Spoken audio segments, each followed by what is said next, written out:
Salut, moi c'est Pasteur Frédéric, je suis vraiment content de t'accueillir aujourd'hui. On commence une nouvelle série de messages intitulée Vision. Nouvelle série de messages, c'est toujours un moment fort où on rentre dans autre chose. Dieu nous conduit en tant qu'Église à réaliser, être enseigné, comprendre et surtout vivre autre chose. Alors je commence par une question pour te garder éveillé, que tu t'endormes pas. Tu vas pas t'endormir, hein? Tu vas pas t'endormir?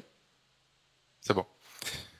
La question que j'ai pour toi, c'est quelle est ta vision pour ton avenir? Quelle est ta vision pour ton avenir? Quelle est ta vision pour ton avenir? Quand je dis ça, qu'est-ce qui vient? Qu'est-ce que tu as en tête?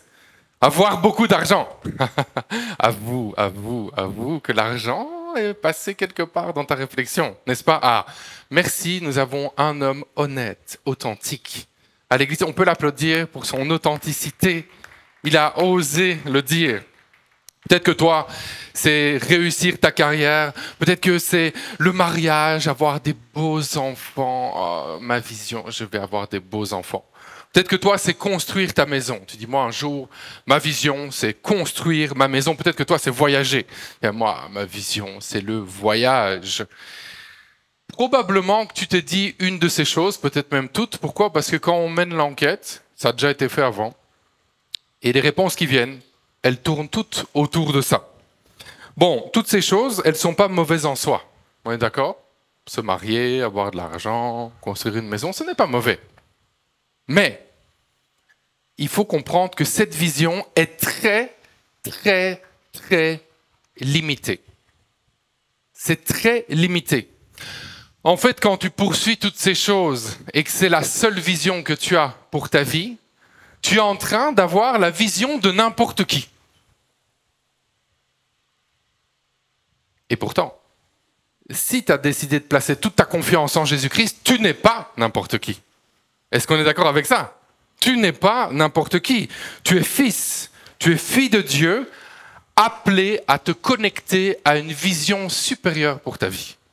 Tout ce qu'on a décrit là, c'est des choses d'ici là, c'est des choses assez basses. Mais si tu es enfant de Dieu, tu es appelé à te connecter à une vision supérieure pour ta vie. Pour ta vie, Dieu a une vision qui dépasse tes rêves. En tout cas, si j'avais entendu ça, j'aurais dit Amen. Je ne sais pas pour vous, mais moi ça me parle. Dieu a une vision qui dépasse tes rêves. Ok, j'essaie encore une fois. Dieu a une vision qui dépasse tes rêves. Moi je trouve que c'est quand même une vraiment bonne nouvelle. Vraiment bonne nouvelle. La vision de Dieu pour ta vie te conduit dans les chemins du surnaturel et les chemins de l'extraordinaire.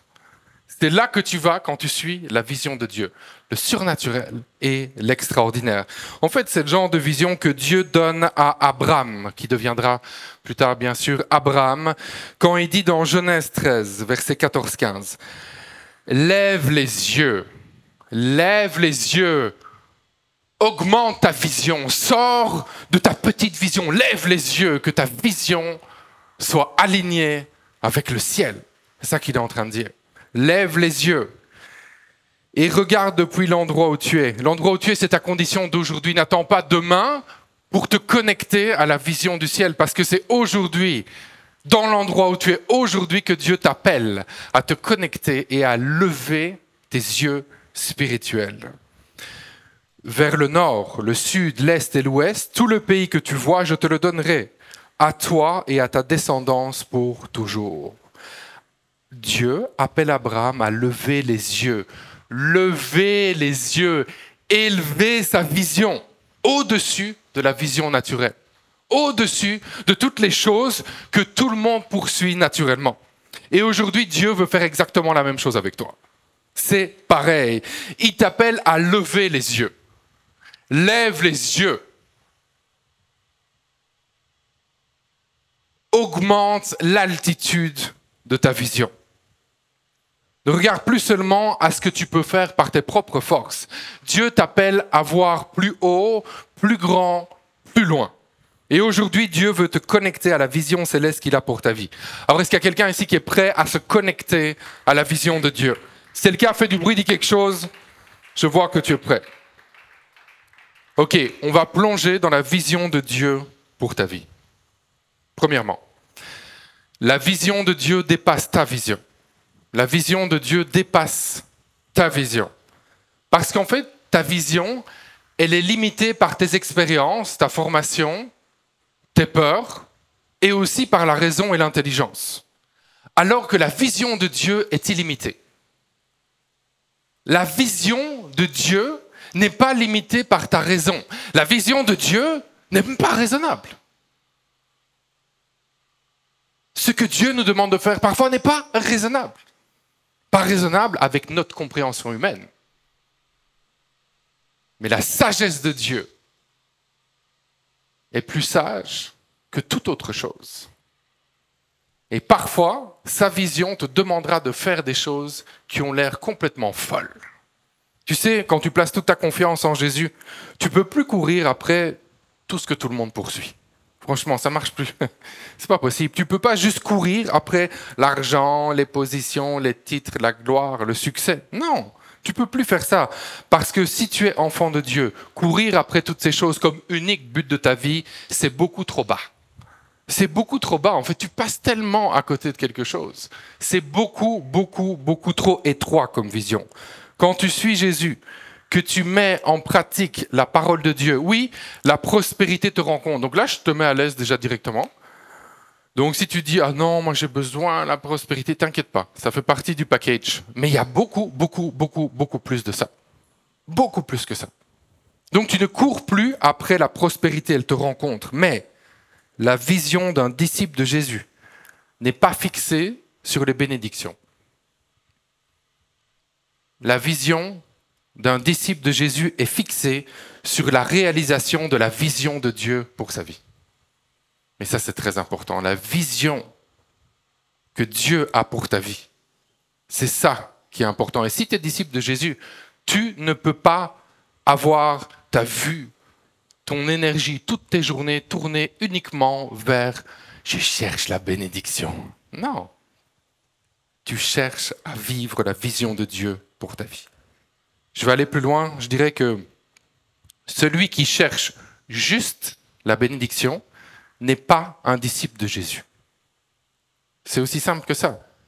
Si tu es juste en train de courir après Dieu pour avoir plus, l'argent, le mariage, le travail, le ceci, le cela, tu n'es pas un disciple de Jésus-Christ. Si c'est la seule chose que tu recherches chez Jésus. Parce que le disciple de Jésus, il cherche à servir son maître et pas à bâtir son propre royaume. Un disciple, c'est ça qu'il fait. Il cherche à servir son maître. Seigneur, qu'est-ce qu'on fait aujourd'hui? Comment est-ce que je vais être un instrument de tes mains aujourd'hui? Comment est-ce que je vais emmener quelque chose en plus à ta gloire dans ce monde aujourd'hui? C'est ça la question du disciple. C'est pas Seigneur, donne-moi plus. Non. Et chaque dimanche, les églises, toutes les églises de toutes les villes du monde sont remplies de ce qu'on pourrait appeler des mercenaires spirituels.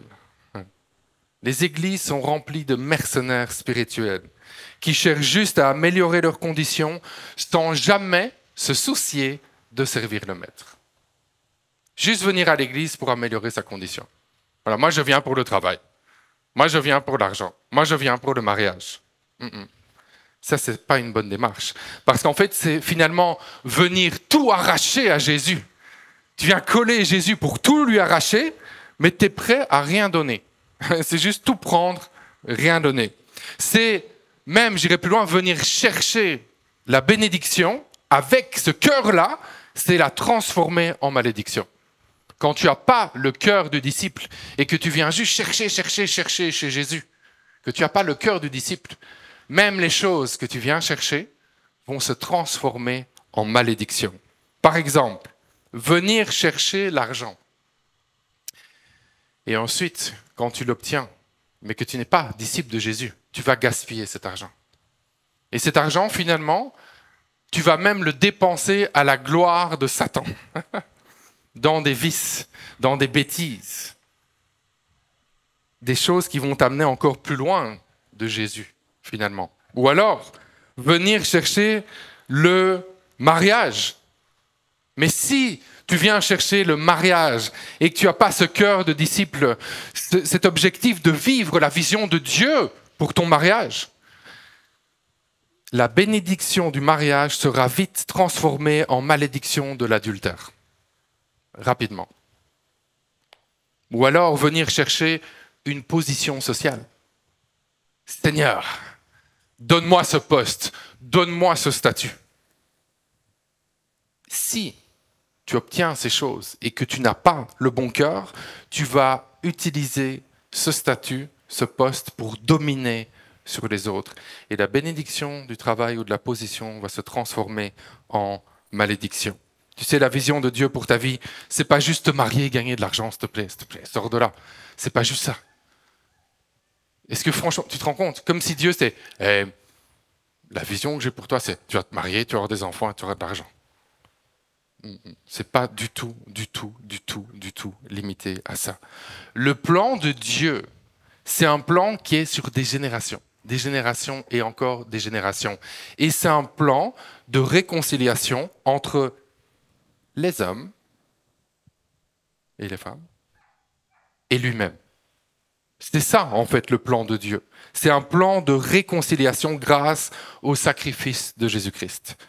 Jésus, il s'est offert à la croix, à notre place, pour acheter nos fautes, pour que lorsqu'on décide de placer notre confiance en lui, on reçoit le pardon de nos péchés et on reçoit aussi accès à la vie éternelle.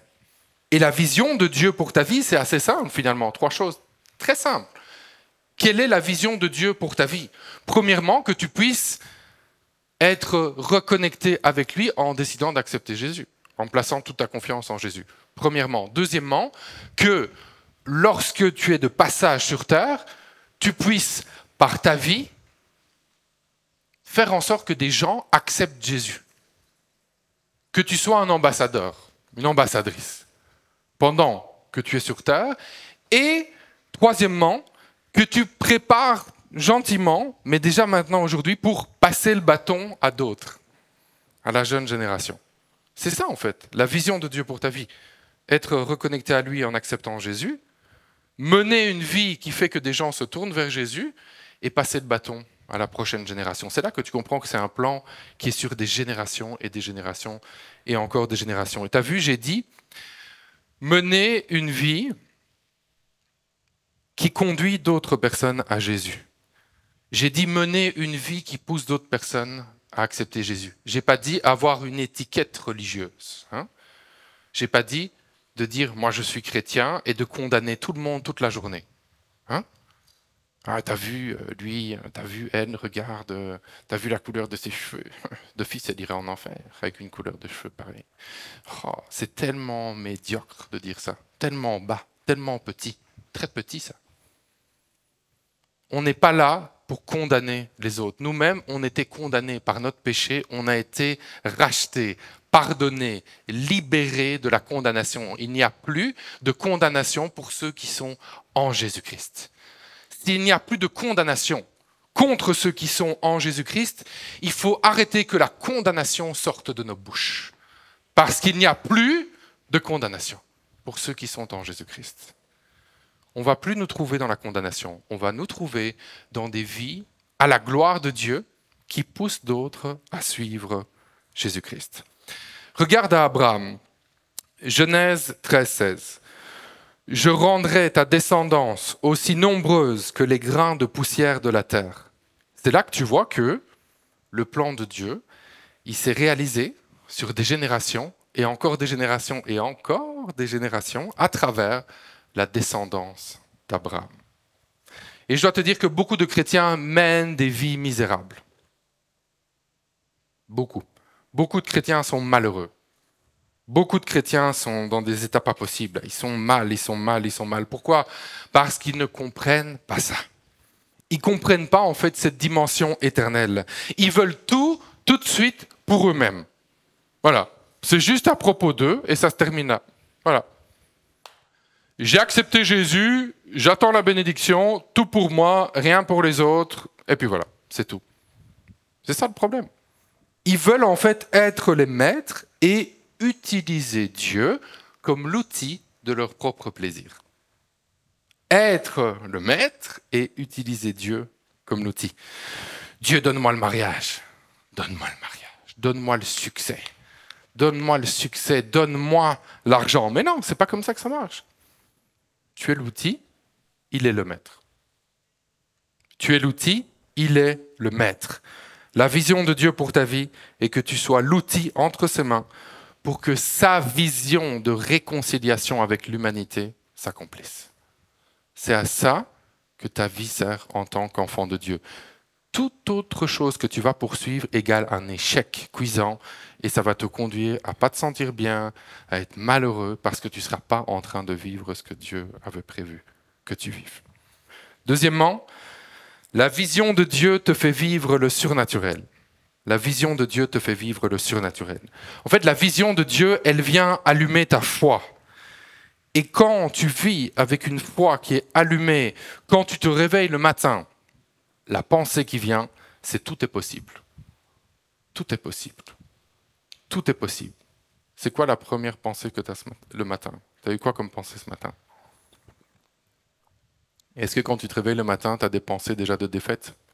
Oh là là, encore une autre journée. Ouf. Oh là là, qu'est-ce qui va encore se passer aujourd'hui? Oh non. Ah non, je dois aller travailler. Oh non, c'est dimanche, je voulais me reposer, je dois servir à l'église. Oh là là là là là.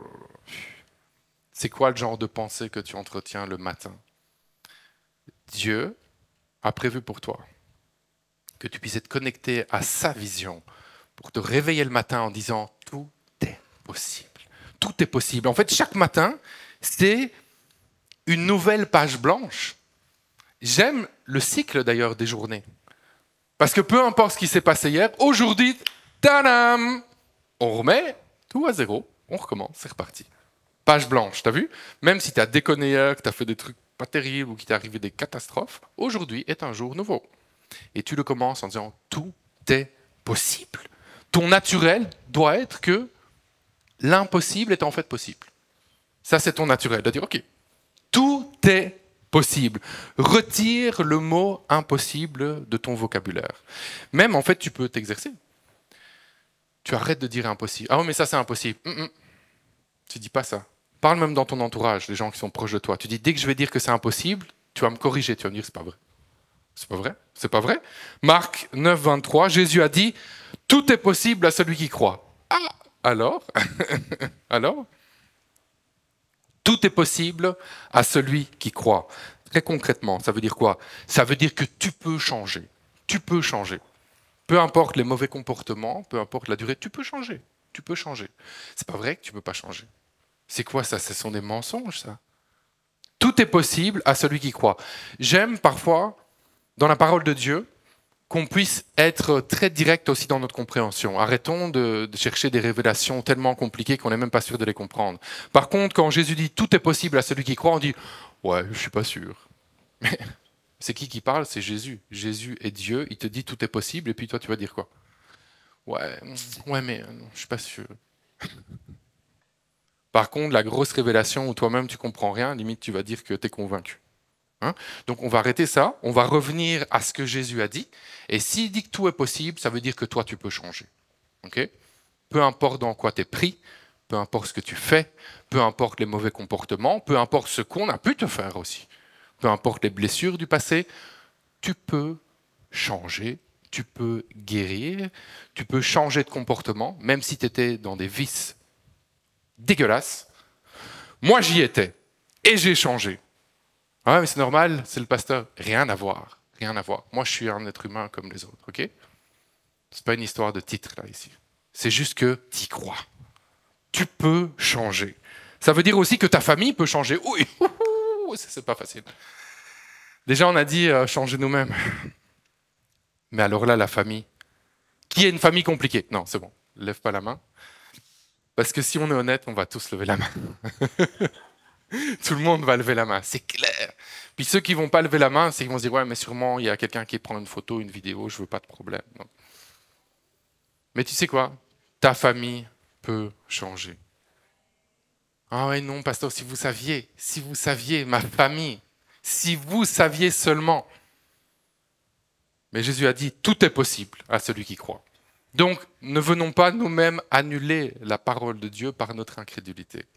Qu'on puisse vraiment se dire tout est possible à celui qui croit. Ok, est-ce que j'ose aller encore plus loin? Dis-moi.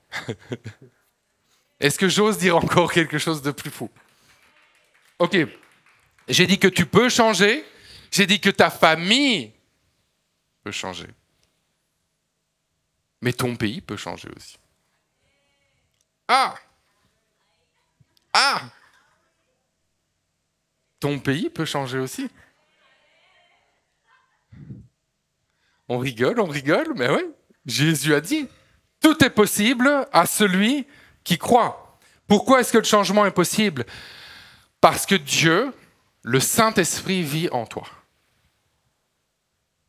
Le Saint-Esprit vit en toi si tu as placé ta confiance en Jésus. Donc tu n'es pas une personne ordinaire. Et si le Saint-Esprit vit en toi, tu es un agent de changement. Là où tu passes, les choses changent. Là où tu passes, tu viens, c'est comme le sachet de thé dans l'eau. L'eau est infusée de quelque chose. Là où tu passes, quelque chose à la gloire de Dieu se passe. Peu importe ton passé, peu importe tes échecs, Dieu peut tout transformer. Et parfois on se dit, ah, je suis pas digne. Eh bien, tu sais quoi, c'est vrai, t'es pas digne. T'es pas digne, mais moi non plus. Personne n'est digne, c'est une grâce. Tu es sauvé au moyen de la foi. C'est une grâce. Tu reçois le Saint-Esprit. Tu es appelé à emmener le changement là où tu es. Mais tu sais, goûter au miraculeux, ça n'arrive pas par hasard. Et trop souvent, on est assis dans les églises et on attend le miracle. Hein? Le miracle, le miracle, le miracle, le miracle. Hein? On attend le miracle. Oui, la soirée du surnaturel, on attend le miracle. Ok. On attend. Mais tu sais quoi? Le miraculeux se passe quand tu alignes ta mentalité avec la mentalité de Dieu. Et de nouveau, ce ne sont pas des paroles qu'on reçoit facilement. Parce qu'on aime le mysticisme, on aime les choses un peu qu'on ne comprend pas. Hein? Toujours, c'était comme ça. Hein? Le miracle, Olivier, te localise dans le nom de Jésus. Alors toi, tu vas dire, oh, je reçois. Pas sûr, hein? Pas sûr. Par contre, si, Olivier, tu décides de te connecter à la mentalité du royaume, à vivre une vie tous les jours alignée avec la mentalité du royaume, à mettre la parole de Dieu en pratique, mais ta vie sera une vie miraculeuse. Alors pourquoi est-ce qu'on va aller chercher le miraculeux bizarre? Pourquoi? Parce qu'on ne veut pas faire d'efforts. Parce qu'on veut que le Saint-Esprit fasse, mais nous, on ne veut pas trop se bouger. Le miracle dans ta vie arrive quand au lieu de passer ta vie à chercher le miracle pour toi-même, tu passes ta vie à chercher à être le miracle pour quelqu'un. C'est là que c'est plus une foi égoïste. C'est là que tu n'es plus en mode consommateur, mais que tu contribues. Le miracle dans ta vie arrive quand au lieu de passer ta vie à chercher le miracle pour toi-même, tu passes ta vie à chercher à être le miracle pour quelqu'un d'autre. Connecte-toi à la vision de Dieu, crois que tout est possible et vis le miraculeux. Troisièmement, la vision de Dieu se réalise quand tu restes focus. La vision de Dieu se réalise quand tu restes focus. Sache que la vision de Dieu pour ta vie ne se réalisera pas si tu vis dans le désordre. Plusieurs types de désordre. Il y a le désordre, bien sûr, rapidement, tout ce qui est péché, vivre dans le péché, savoir qu'on fait des choses qui ne sont pas bien, mais continuer. Là, on ne peut pas vivre la vision de Dieu quand on mène une vie où on est vautré dans le péché et on se complaît dans le péché, on continue. Là, ça vient bloquer net. Mais ce n'est pas de ça que je veux te parler spécialement aujourd'hui. Je veux te dire que la vision de Dieu ne peut pas non plus se réaliser si ta vie est un grand désordre organisationnel. Dieu a une vision pour ta vie à toi. Mais pour que ça se réalise, tu dois être focus. Ça veut dire quoi? Si toi, tu es là, oui, mais moi, voilà, pasteur, moi, je veux connaître vraiment la vision de Dieu pour ma vie. Comment fait-on ça? Eh bien, très simplement, arrête de te disperser. Arrête d'être dans 10 000 projets. Arrête d'être dans tous les sens où on t'appelle. Ah oui, il y a ce projet-là, il y a ça. Et toi, tu es partout. Arrête ça. Tu choisis une chose et tu la fais bien. Tu vois ton domaine d'excellence, ta zone de génie, là où tu es plus fort que les autres. Tu te formes là-dedans. Et tu commences à t'engager là-dedans. S'il n'y a pas de travail là-dedans, c'est pas grave, tu fais même du bénévolat là-dedans. Mais tu te formes, tu travailles là où tu es excellent. Et c'est pas sur 2 semaines le résultat. Ça prend plus de temps que ça. Mais tu persévères, tu continues, même quand c'est dur. Tu continues, tu pousses. Et puis ensuite, tu répètes encore tout le processus. Et tu persévères. Et tu vas voir qu'à ce moment-là, tu peux arriver vraiment, vraiment très loin. Tu vas commencer à vivre des choses de toi-même, tu aurais douté. En fait, la vision de Dieu se réalise toute seule quand tu es fidèle dans les petites choses, jour après jour, sur des années. De nouveau, rien de mystique. Des principes très simples, issus de la parole de Dieu. Très simples, très simples.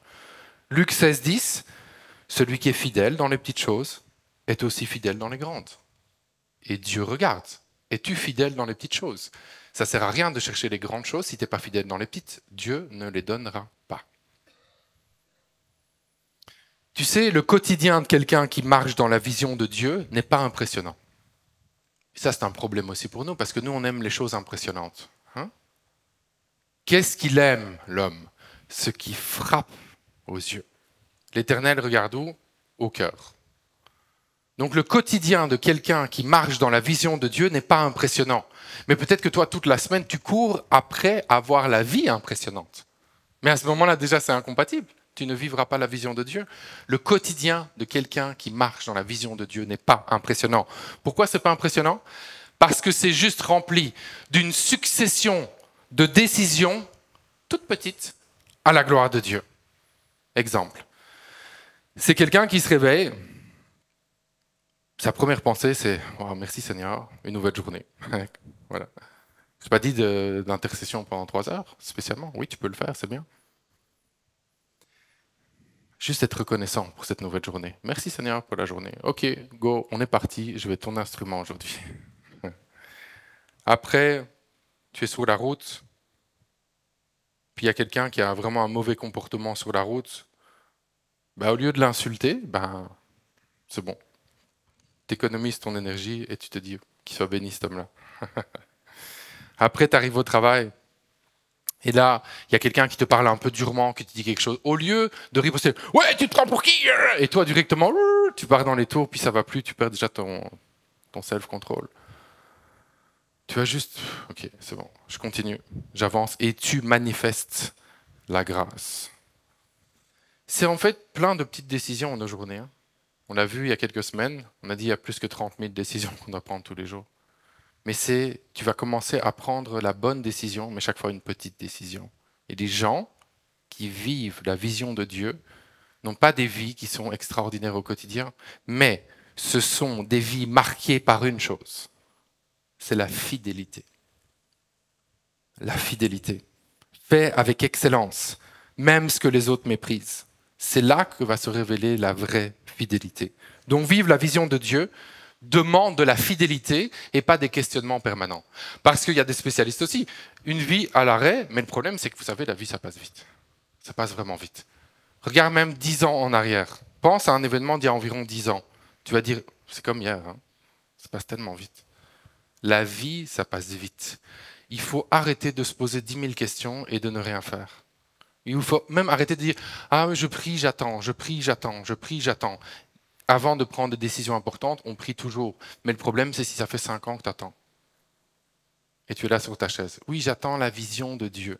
Mais la vision de Dieu, c'est que tu te lèves, que tu sois fidèle au quotidien, dans toutes les petites choses qui se présentent devant toi.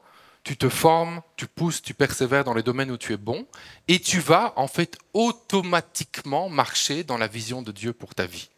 De nouveau, on n'attend pas que l'ange descende pour nous dire ce qu'on doit faire, on fait les choses avec fidélité au quotidien. On met la parole de Dieu en pratique tous les jours. Pas comme des religieux qui veulent montrer aux autres, oh, regarde comme je respecte la Bible. Non, parce qu'on sait que c'est le chemin. C'est le chemin pour vivre la vie que Dieu a prévue pour nous. Sois serviable et aimant chez toi, sur ton lieu de travail, à l'église. Ne sois pas un chrétien de façade. Sois un chrétien qui est un bâtisseur du royaume de Dieu sur terre. Moi, je trouve que chrétien de façade, ça vaut pas le coup. Si c'est pour être chrétien de façade, autant pas être chrétien. Autant être dans autre chose alors. Ça, c'est vraiment tout perdre alors. Sois un chrétien bâtisseur, pas un chrétien de façade. Quatrièmement, vivre la vision de Dieu pour ta vie, c'est encore possible. C'est encore possible. C'est encore possible. Peut-être que toi, tu te dis, bah, je ne changerai jamais, ma famille ne changera jamais, mon pays ne changera jamais. Ce n'est pas possible. Mais je dois te dire que c'est encore possible. Et moi, je dis Amen. C'est encore possible. C'est encore possible. C'est encore possible. Si tu es encore là aujourd'hui, eh bien, ce n'est pas le temps de baisser les bras. C'est le temps de te retrousser les manches et de te souvenir que tu n'es pas le maître, tu es l'instrument. Et un instrument, par définition, ne se décourage pas. Tu as déjà vu un instrument qui se décourageait? Un instrument, non, il ne se décourage pas. Un instrument, il se laisse utiliser par le maître. N'oublie pas que si tu es un disciple de Jésus, tu n'es pas un mercenaire à la recherche de choses pour toi, tu es un missionnaire à la poursuite de la réalisation du plan de Dieu.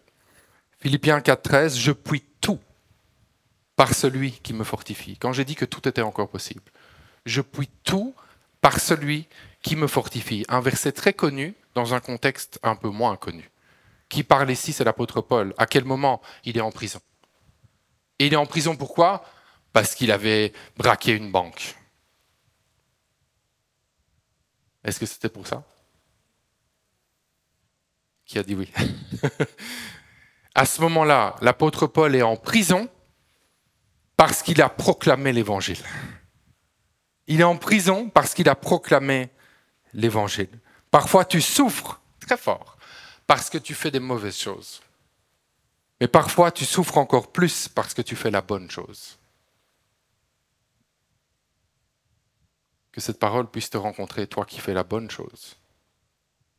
Parfois, tu souffres quand tu fais des mauvaises choses, mais parfois, tu souffres encore plus quand tu fais la bonne chose. Marcher dans la vision de Dieu pour ta vie ne veut pas dire que tu ne souffriras jamais. Et ça, c'est important de le réaliser, de le recevoir maintenant. Aujourd'hui, je veux te faire prendre de la hauteur. En fait, je veux te conduire dans ce qu'on peut appeler la maturité spirituelle. Parce que réaliser ça, le comprendre et surtout accepter de le vivre, c'est un signe de maturité spirituelle. D'accepter de souffrir parce qu'on fait la bonne chose. Quand on n'est pas mature spirituellement, on est immature et c'est normal qu'on se dise si je suis Jésus, je ne vais pas souffrir. C'est pas possible quand même. Ah ben non, si Dieu m'aime et tout, il n'y a pas de souffrance. Ça, c'est l'immaturité spirituelle et puis c'est pas une fatalité, on est appelé à grandir.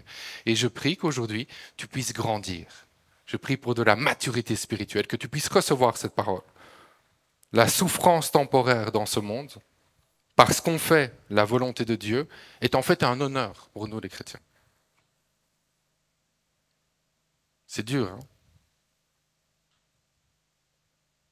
La souffrance que tu vis quand tu fais la bonne chose, quand tu marches vraiment dans les plans de Dieu, eh bien, tu dois recevoir ça comme un honneur. Parce que la vision de Dieu est plus grande. Plus haute. 2 Corinthiens 4, 17. En effet, nos détresses présentes sont passagères et légères par rapport au poids insurpassable de gloire éternelle qu'elle nous prépare. Le plan, c'est sur l'éternité. Ce n'est pas juste sur notre petite journée ou notre petit problème d'aujourd'hui. Donc, si on se moque de toi à ton travail, parce que toi, tu as osé dire que tu suivais Jésus, on se moque de toi, prends courage et que Dieu te bénisse encore plus. Si dans ta famille, tu es persécuté, il y a des mauvaises paroles, parce que toi, tu as juste décidé de suivre Jésus, prends courage et que Dieu te bénisse encore plus. Si tu ne comprends pas, tu essaies de faire la bonne chose et souvent dans ton corps, tu ne te sens pas bien. Mais qu'est-ce que j'ai? C'est quoi? Et puis tu vas même chez le médecin. Le médecin regarde et puis dit non, il n'y a rien. Écoute, c'est quoi? Avance quand même. Dieu est avec toi. Ta vie est entre ses mains. C'est pour ça que l'apôtre Paul dira ainsi, nous sommes accablés, parce que parfois tu es accablé. Ainsi, nous sommes accablés par toutes sortes de détresse et cependant jamais écrasés. En tant qu'enfant de Dieu, tu seras souvent accablé, mais jamais écrasé. Alors quand tu es accablé, souviens-toi que ça ne t'écrasera pas. Je suis accablé, mais jamais je ne serai écrasé. Nous sommes désemparés, parfois, c'est vrai. Et j'aime, c'est la fragilité, c'est la faiblesse finalement. La faiblesse, c'est de dire oui, parfois je suis désemparé, mais non désespéré. Donc désemparé parfois, mais pas désespéré. Persécuté parfois. Parfois on est persécuté, mais non abandonné. Parfois persécuté, mais non abandonné. Terrassé, mais non pas anéanti. Pourquoi? Parce que ultimement, on est immortel. Comment tu vas faire pour tuer quelqu'un qui a la vie éternelle? C'est pas possible. Alors garde courage, marche avec les yeux de la foi, refuse le découragement et avance. Et je veux terminer avec ceci en te disant et en te posant la question, parce que c'est vraiment la question à laquelle tu dois répondre aujourd'hui. Quelle est ta vision pour ta vie? Je termine par la première question, parce qu'il faut y répondre. Quelle est ta vision pour ta vie? Et en fait, peut-être que tu es là à dire ah ouais, mais finalement, c'est quoi ma vision? Au début, je me suis dit que voilà, c'était avoir la carrière, construire la maison, le mariage, les enfants. Ok, maintenant, je suis plus sûr là. C'est quoi ma vision? Ok, ben, je vais te poser une autre question qui va t'aider à pouvoir répondre. Est-ce que tu es un mercenaire ou est-ce que tu es un missionnaire? Autrement dit, est-ce que tu t'approches de Jésus juste pour améliorer ta condition? Ou est-ce que tu es conscient de son sacrifice pour toi, qui t'ouvre la voie au pardon de tes péchés et à la vie éternelle et que tu veux vraiment le servir? En fait, c'est ça la question. Et il faut que tu répondes. Et peu importe la réponse, il y a une solution, t'inquiète pas. Okay? Donc la question que je te pose, est-ce que tu es un mercenaire ou un missionnaire? Une mercenaire ou une missionnaire? Peut-être que toi, tu es clairement mercenaire. Parce qu'en fait, depuis que tu viens à l'église, tu viens juste à l'église pour que Jésus te donne des choses. Mais à aucun moment, tu t'es posé la question de ce que toi, tu pouvais faire pour faire avancer l'œuvre de Dieu. Peut-être que c'est ça. Peut-être qu'aujourd'hui, tu dis, mais c'est vrai, je me rends compte que je suis un mercenaire. Peut-être que c'est ça. Aujourd'hui, tu peux changer ta vision. Ce n'est pas une fatalité. Aujourd'hui même, tu peux changer de vision. C'est comme si symboliquement, tu retires les lunettes du mercenaire et tu décides de mettre les lunettes du missionnaire. Et là, tu te dis, ma vie va être fort différente. Elle va être fort différente. Parce que tu sais quoi? Quand on est mercenaire, on n'arrête pas de s'inquiéter. Quand on est mercenaire, on s'inquiète tout le temps de tout. Parce qu'en fait, on est les maîtres de nos vies quand on est mercenaire. Parce qu'on l'a vu tout à l'heure, on utilise Jésus pour nous donner des choses. Jésus est l'outil, on est les maîtres. Et un maître s'inquiète beaucoup. On est très inquiet quand on est des mercenaires. Mais peut-être que tu t'inquiètes beaucoup pour l'argent. C'est un sujet d'inquiétude constant. Ton travail, ton avenir, tout ça t'inquiète tellement. Mais ça, souvent, c'est quand on est mercenaire. Qu'aujourd'hui, tu puisses changer de vision. Dieu cherche des missionnaires qui marchent dans sa vision. Ces gens-là font sa joie. Ces gens-là vont moissonner beaucoup, beaucoup, beaucoup d'âmes dans les prochaines années. Ces gens-là vont vivre avec une joie profonde, avec une confiance profonde, avec une assurance profonde. Et ces gens-là seront bénis maintenant, jusque dans l'éternité, encore bien plus que n'importe quel mercenaire. Comprends que toutes les choses que tu cherches, Jésus te les donne comme ça. À partir du moment où c'est plus ces choses-là que tu cherches, mais c'est lui que tu cherches. C'est à faire avancer son royaume sur cette terre. C'est à être une bénédiction dans ton entourage. C'est à être la lumière là où il y a les ténèbres. C'est à soutenir des causes, des projets qui sont sur son cœur à lui, plutôt que d'amasser un truc en plus pour toi. Alors, mercenaire ou missionnaire? Je vais prier pour toi maintenant. Tu peux fermer les yeux là où tu es. Seigneur Jésus, je viens devant toi avec cette assurance que tu es avec nous, que tu es au milieu de nous. Et je prie vraiment pour chaque personne, Seigneur, ici. Humainement, notre chair nous pousse à être des mercenaires.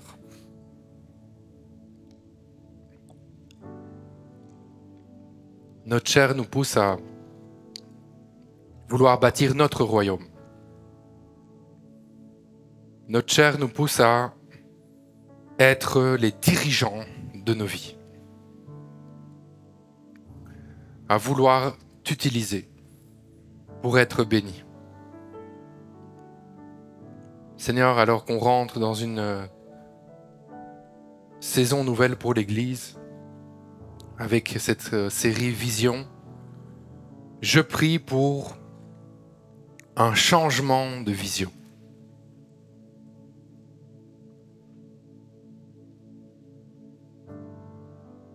Là où il y a l'Esprit de Dieu, il y a la liberté. Et je prie pour quelqu'un qui est venu ici et qui décide de remettre le fardeau de sa vie entre les mains de Jésus. Et qu'alors que tu prends cette décision d'arrêter de t'inquiéter de tout et de remettre vraiment ta vie au complet, placer toute ta confiance en Jésus-Christ maintenant, que tu reçoives la liberté.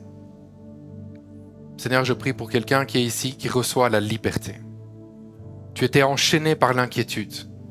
Tu étais enchaîné par une inquiétude constante, même la nuit. Tu étais réveillé par l'inquiétude. Je prie que tout ça soit brisé et coupé maintenant dans le nom de Jésus-Christ, parce que tu décides de ne plus t'inquiéter, mais de remettre ton sort entre les mains de Jésus.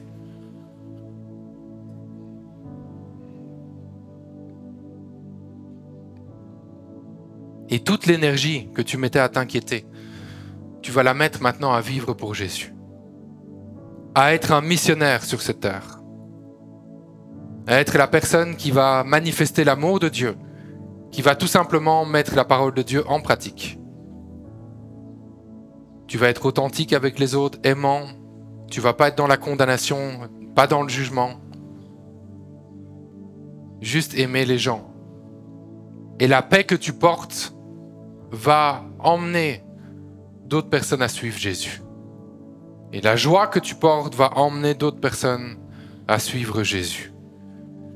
Et le fruit de ta propre vie va emmener d'autres personnes à décider de suivre Jésus. Des gens vont se dire, mais comment il fait? Comment il fait? Ou comment elle fait? Et ta réponse, elle sera simple. J'ai décidé de suivre Jésus, je ne vais plus m'inquiéter. C'est lui qui pourvoit. Moi, je travaille, je fais ce que je peux et c'est lui qui fait le reste.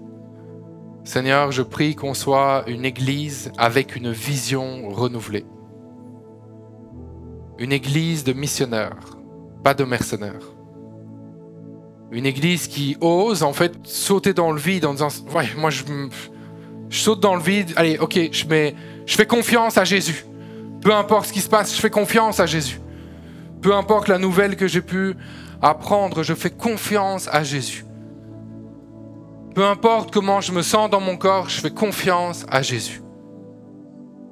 Peu importe ce qui se passe sur mon lieu de travail, je fais confiance à Jésus. Peu importe ce qu'il y a sur mon compte en banque, je fais confiance à Jésus. Peu importe comment ma famille est, je fais confiance à Jésus. Peu importe ce qui se passe dans mon pays, je fais confiance à Jésus. Seigneur, je prie que tu nous mènes dans une dimension où on croit que tout est possible d'abord pour nos propres vies. Et je prie que nous soyons les acteurs du changement qu'on veut voir.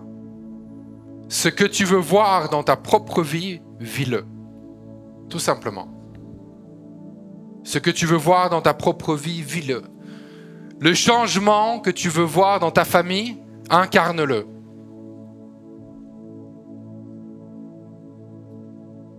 Sois le changement que tu veux voir. Le changement que tu veux voir dans ton pays, sois-le. Ce n'est plus le temps. Ce n'est plus la saison des plaintes. C'est le temps de l'action. C'est le moment où tu te lèves, tu réalises que tu es rempli du Saint-Esprit, que tu as la vie éternelle, que tu n'es pas arrêtable. C'est le temps où tu t'engages dans des projets qui comptent vraiment. C'est le temps où tu te retires des bavardages, de la fainéantise, de la critique, des mauvais projets, des péchés en tout genre, et tu décides de vivre une vie pour Jésus, à fond. C'est ce temps-là que nous vivons. En tant qu'Église, c'est ce temps-là que nous voulons vivre. C'est là où nous allons. Seigneur, c'est une saison pour bâtir. Alors on va bâtir en reconnaissant, Seigneur, que nous sommes ici tous des outils et que tu es le maître. Il y a un maître et il y a beaucoup d'outils. La moisson est grande et il y a peu d'ouvriers. Soyons ces ouvriers. Enfin, Seigneur, on veut encore te remercier et pas réclamer, mais te remercier. Parce que tu pourvois à tous nos besoins alors qu'on se met dans ce mode missionnaire. Alors qu'on vit pour toi, tu pourvois à tous nos besoins. Et je prie pour quelqu'un qui est ici, qui prend cette décision maintenant de vivre totalement pour Jésus. Et je veux t'annoncer, déclarer sur ta vie que tu vas voir comment Dieu pourvoira à tes besoins. Alors que tu décides de vivre pour lui, que tu travailles en faisant ta part, ce que toi tu peux faire, il va faire tout le reste. Je déclare que par ces décisions de vivre comme des missionnaires et pas comme des mercenaires, il y a beaucoup de verrous qui sautent maintenant dans ta vie dans le nom de Jésus. Et que tu vas voir la différence. Tu vas te sentir libre et tu vas voir des portes qui vont s'ouvrir. Je le crois et je le prie dans le nom de Jésus-Christ. On te bénit, Seigneur, on est reconnaissant. Parce qu'aujourd'hui, tu es venu changer notre vision. C'est en ton nom, Jésus-Christ, qu'on a prié. Amen.